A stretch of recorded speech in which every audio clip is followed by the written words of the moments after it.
The battle for Aachen, the first German city to fall in September of 1944. The Western Allies stood at the gates of Nazi Germany.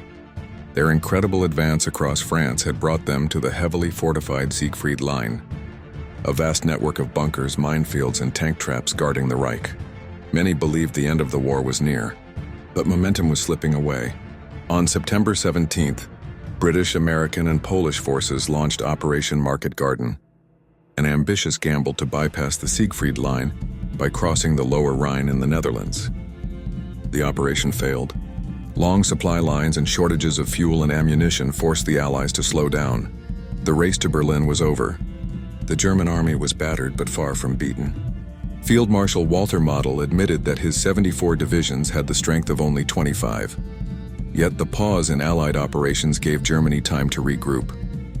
By the end of September, the Germans had reinforced the Siegfried Line with around 230,000 soldiers, 100,000 of them fresh recruits.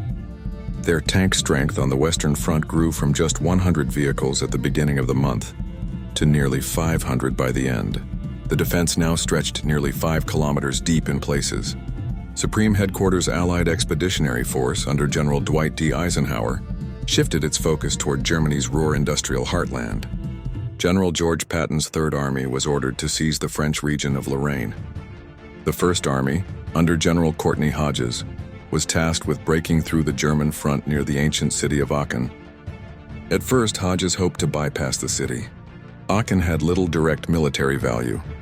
It was not a major industrial center, and its population of 165,000 had never been bombed. But Aachen was a symbol.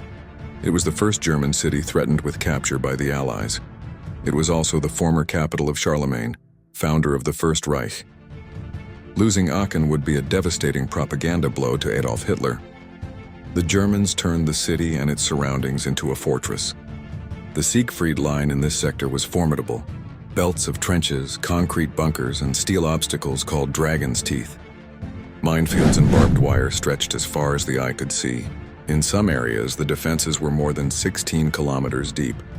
Drawing on lessons from the Eastern Front, the Germans anchored their defenses in towns and villages, using narrow streets to slow enemy tanks.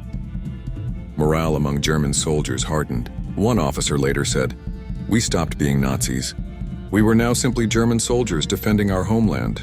The first clashes around Aachen began in early September. German historians would later call it the First Battle of Aachen. At the time, the city was defended by the 116th Panzer Division under General Gerhard von Schwerin.